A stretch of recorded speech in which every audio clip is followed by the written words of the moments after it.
Bonjour et bienvenue dans ce nouvel épisode de notre podcast « Que s'est-il passé ? Une histoire d'archives ». Aujourd'hui, les étudiants du Master de droit pénal européen et international de l'Université de Bordeaux et de l'UPPA vous plongent aux prémices du procès d'Oradour-sur-Glane qui a marqué la justice française d'après-guerre. Ce massacre, intervenu le 10 juin 1944 et qui s'est soldé par la mort de 642 civils et par la dévastation du village entier, a laissé une empreinte indélébile dans l'histoire française et a soulevé des questions juridiques majeures, notamment au regard de la qualification pénale des faits commis. Le procès d'Oradour fut un procès vertigineux, en ce qu'il visait à poursuivre un nombre important d'auteurs. Mais revenons un peu sur les personnes présentes à ce procès. Sur les 64 accusés allemands, 43 d'entre eux, qui étaient des hauts gradés occupant des postes de commandement au sein de la division SS das Reich, ont été jugés par contumace, et seulement 7 accusés ont comparu contradictoirement devant le tribunal militaire de Bordeaux. Pour les non-juristes qui nous écoutent, la contumace correspond à l'état de l'accusé renvoyé en cour d'assises qui ne se présente pas à l'audience ou qui s'est évadé avant le verdict. Parmi les accusés présents, le plus haut gradé était l'adjudant Karl Lenz. Or, ce procès fut marqué par une forte indignation des familles des victimes, puisque sur le banc des accusés, ce n'étaient que des subalternes, de simples exécutants, et non les véritables commanditaires du massacre, ce qui a accentué l'idée d'une impunité. Au sein de ces exécutants était notamment présent Georges-René Busse, un soldat alsacien qui s'était engagé volontairement dans l'armée allemande. Les autres accusés français, les malgré nous, ayant été enrôlés de force, ont tous comparu et étaient au nombre de 13. Toutefois, leur présence sur le banc des accusés a fait monter une puissante tension au sein de la population. Comme vous vous en doutez, la présence de ces accusés et le nombre considérable de victimes a rendu pressante l'ouverture d'un procès. Alors prenons un moment pour explorer tout ça. Le massacre d'Oradour-sur-Glane est, pour Alfred Wahl, historien et professeur à l'université de Metz, le témoignage le plus dramatique de la barbarie nazie, et il incarne le geste de la toute-puissance de l'extermination. Suite à ce massacre, la justice s'est rapidement mise en marche. Quelques mois seulement après les faits, une première procédure s'ouvre au niveau local devant le tribunal judiciaire de Limoges. Des rapports accablants, notamment celui du Dr Sam, mettent en lumière l'ampleur des ravages, tant humains que matériels. Une enquête contre X est alors lancée par le substitut du procureur. Mais très vite, le cadre juridique évolue. Avec l'adoption de l'ordonnance du 28 août 1944 sur la répression des crimes de guerre, l'affaire est transférée en novembre au tribunal militaire de Bordeaux. Alors vous vous demandez sûrement pourquoi le tribunal militaire de Bordeaux est compétent. Eh bien, d'un point de vue purement juridique, le Code de justice militaire confie aux tribunaux militaires la compétence pour juger des faits commis par des militaires dans l'exercice de leurs fonctions. C'est une juridiction un peu particulière. Elle est composée uniquement de juges militaires et présidée par un magistrat professionnel. Dans le cadre du procès d'Oradour, le tribunal militaire de Bordeaux était compétent puisque les faits incriminés, pouvant s'apparenter à des crimes de guerre, ont été commis par des soldats en temps de guerre. On en reviendra un peu plus tard sur la qualification juridique exacte de ces faits. À noter aussi que le procès était présidé par Marcel Nussy-Saint-Saëns, conformément à l'article 10 de l'ancien Code de justice militaire. On reviendra un peu plus tard sur la qualification juridique exacte de ces faits. Mais au-delà des raisons juridiques, le choix du tribunal militaire de Bordeaux s'explique aussi par un contexte local très particulier. À Limoges, il semblait difficile, voire impossible, de garantir la sérénité des débats. Écoutez ce que déclarait à l'époque le bâtonnier de Limoges, interrogé par un commissaire sur la possibilité de faire siéger un tribunal militaire directement à Oradour. Je pense que les gens de Limoges n'accepteraient pas de voir siéger un tribunal militaire à Oradour, non pas tant à cause de l'inconfort du lieu, mais pour la difficulté de poursuivre dans le calme un procès qui pourrait troubler les populations locales, pour lesquelles le souvenir des atrocités passées est encore trop récent et trop douloureux. Le procès a donc été ouvert le 12 janvier 1953, soit 9 ans après le terrible massacre d'Oradour-sur-Glane. Il a duré 1 mois, un délai que beaucoup ont jugé inacceptable. Dans l'opinion publique, cette lenteur de la justice a laissé un goût amer. Elle donnait le sentiment que la gravité des faits n'était pas pleinement reconnue et que la souffrance des familles endeuillées passait au second plan. Mais ce retard s'explique aussi par le contexte exceptionnel de l'époque. À la sortie de la Seconde Guerre mondiale, la France était un pays à reconstruire, submergé par des milliers d'affaires à instruire. Et le climat politique autour du procès d'Oradour était particulièrement tendu. En effet, il y avait d'un côté l'Alsace, qui considérait les Malgré-nous comme des victimes du régime nazi, tandis que le Limousin réclamait justice à l'encontre de tous les auteurs ayant participé au massacre. De manière évidente, l'incorporation d'Alsaciens dans les forces armées nazies a également compliqué la tâche des enquêteurs et des magistrats afin de statuer sur leurs responsabilités.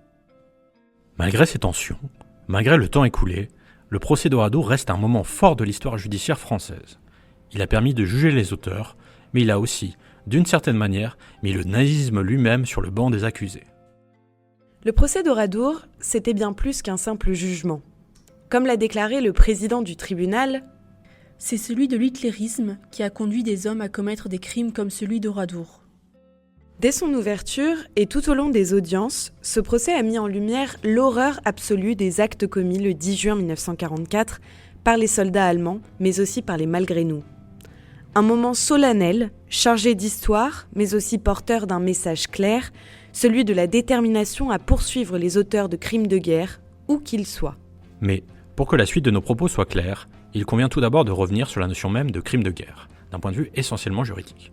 Cette notion désigne par essence une infraction pénale évolutive, mais dont les contours sont difficiles à cerner. Cette notion a évolué pour prendre en considération l'émergence de nouveaux comportements criminels commis au cours des dernières décennies lors de conflits armés, et en particulier au cours de la Seconde Guerre mondiale. Les effets dévastateurs de ce conflit ont été l'occasion pour les tribunaux d'affirmer leur volonté d'assurer une répression effective des crimes de guerre et de crimes contre la paix commis par les nazis. Cette volonté prend forme très tôt, dès 1943, avec la déclaration de Moscou, signée par les États-Unis, le Royaume-Uni et l'URSS. Un message fort, sans équivoque. Les trois puissances alliées poursuivront les criminels de guerre jusque dans les régions les plus éloignées de la terre et les remettront aux accusateurs pour que justice soit faite. Mais c'est véritablement avec l'accord de Londres, signé le 8 août 1945, que cette détermination atteint un point de non-retour. Pour la première fois, une réponse judiciaire internationale est envisagée face aux violations massives des droits humains. Cet accord donne naissance au Tribunal militaire international de Nuremberg, une juridiction inédite chargée de juger les grands criminels de guerre nazis. Ce tribunal est venu poser comme principe l'engagement de la responsabilité pénale pour crimes contre la paix, crimes de guerre et crimes contre l'humanité. Mais alors, concrètement, qu'est-ce qu'un crime de guerre ? D'une manière générale, les crimes de guerre peuvent être définis comme étant l'ensemble des infractions commises en violation des lois de la guerre, qui sont les règles fixant les droits et les devoirs des belligérants, c'est-à-dire les opposants, dans la conduite des hostilités à l'occasion d'un conflit armé. La première vraie définition apparaît en 1945 dans le statut du tribunal de Nuremberg. À l'époque, on parle de violation des lois et coutumes de la guerre. En clair, ça désigne des actes comme l'assassinat, les mauvais traitements, les déportations, le pillage ou encore la destruction de villages entiers sans justification militaire. Mais cette définition va évoluer, notamment avec l'adoption du Statut de Rome en 1998. Ce texte fondateur crée la Cour pénale internationale, une juridiction permanente chargée de juger les crimes les plus graves, crimes de guerre, crimes contre l'humanité et génocide. Pour vous amener encore un peu plus de précision, le crime de guerre, comme toute infraction internationale, est composé de plusieurs éléments constitutifs. Un élément contextuel et un élément sous-jacent, c'est-à-dire un élément matériel et intentionnel. Ce qui est important à retenir, c'est que pour qu'un acte soit qualifié de crime de guerre, il doit remplir certains critères. D'abord, il faut qu'il ait lieu dans le cadre d'un conflit armé, c'est ce qu'on appelle l'élément contextuel. Ensuite, il doit s'agir d'une action prohibée, tuer intentionnellement des civils, attaquer des hôpitaux, des lieux de culte ou piller une ville par exemple. C'est l'élément matériel. Enfin, il faut prouver que l'auteur savait ce qu'il faisait, qu'il agissait intentionnellement en ayant conscience de viser des personnes protégées, comme des civils. C'est l'élément intentionnel. Et en France, comment réprimer ces crimes ? Dès 1944, une ordonnance permettait aux tribunaux militaires de poursuivre ceux qui avaient commis des crimes au service de l'ennemi, même si ces crimes avaient eu lieu hors du territoire ou visaient des Français à l'étranger. L'idée était simple, punir par l'assimilation, c'est-à-dire en s'appuyant sur des infractions déjà prévues dans le code pénal et le code de justice militaire, comme l'assassinat, les coups et blessures ou encore l'incendie volontaire. L'enjeu était de respecter les exigences de l'égalité en évitant si possible d'enfreindre le principe de non-rétroactivité de la loi pénale. Et c'est exactement ce qu'il s'est passé dans le procès d'Oradour. Les accusés n'ont pas été jugés pour crimes de guerre au sens strict, mais pour des infractions de droit commun. Assassinat, incendie, pillage. Une manière peut-être plus pragmatique de parvenir à un jugement. Ainsi, bien que les actes commis à Oradour puissent être qualifiés de crimes de guerre en vertu du droit international, le choix de qualifier ces faits d'assassinat et de pillage a permis de juger les accusés sous un angle plus immédiat. Mais cette approche soulève une question essentielle. Peut-on vraiment juger des crimes de cette ampleur avec des outils juridiques ordinaires ? Et est-ce que cela rend vraiment justice aux victimes dans le cadre d'un droit international en pleine construction ? Alors, quels ont été les chefs d'accusation retenus contre les auteurs du massacre d'Oradour ? Eh bien, les poursuites ont concerné plusieurs infractions selon l'origine des accusés. Du côté des accusés allemands, les faits étaient particulièrement lourds.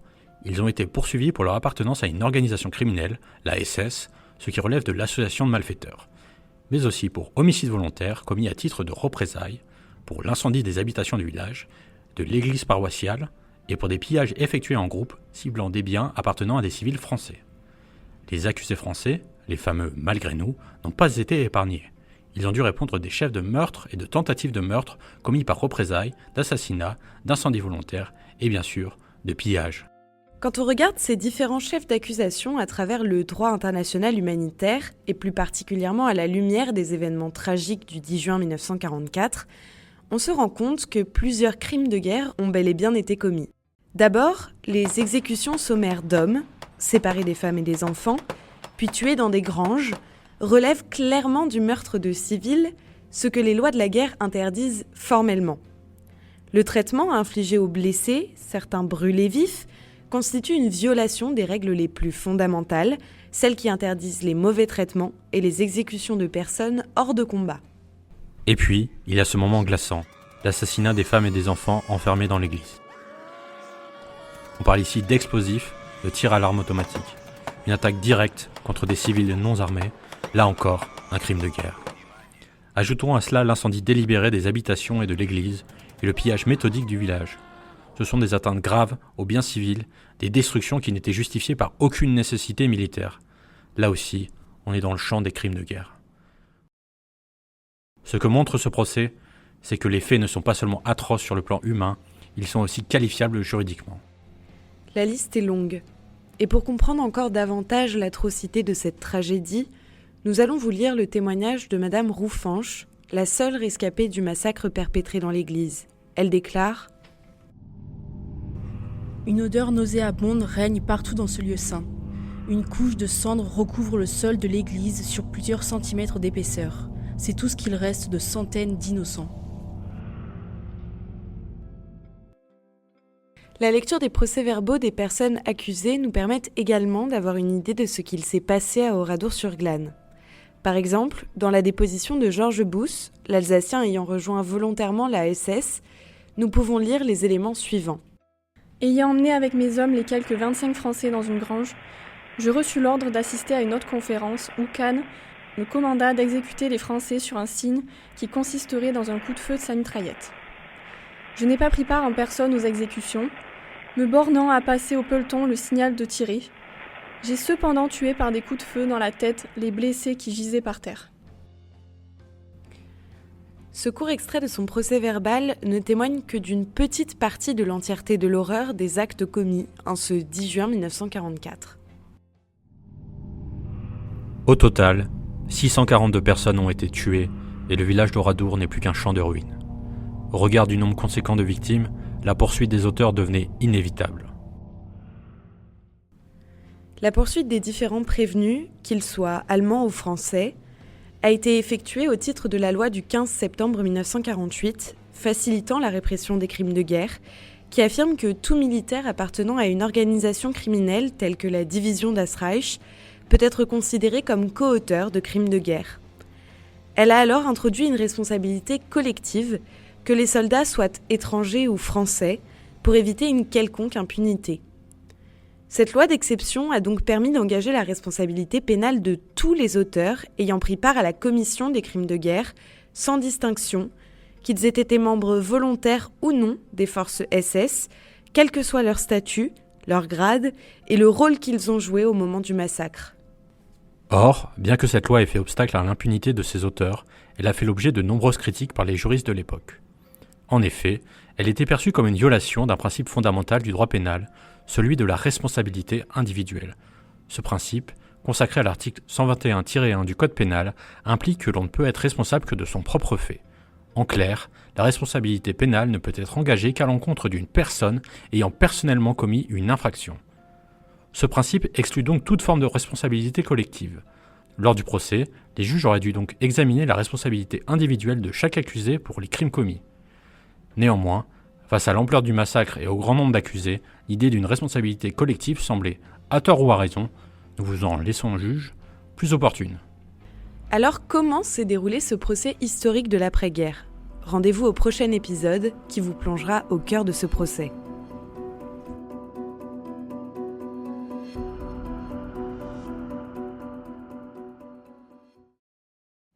Merci à Amélie Quentin, Adrien Bidet, Juliette Higouninck, Charline Pichard et Noémie Coronas pour les recherches et la rédaction du script de cet épisode. Merci à Daphné Nadjombé pour le montage de ce podcast. Vous avez entendu les voix de Anna Gauvin, Adrien Bidet, Charline Pichard, Juliette Higouninck, Amélie Quentin et Noémie Coronas. Merci de votre écoute et à bientôt.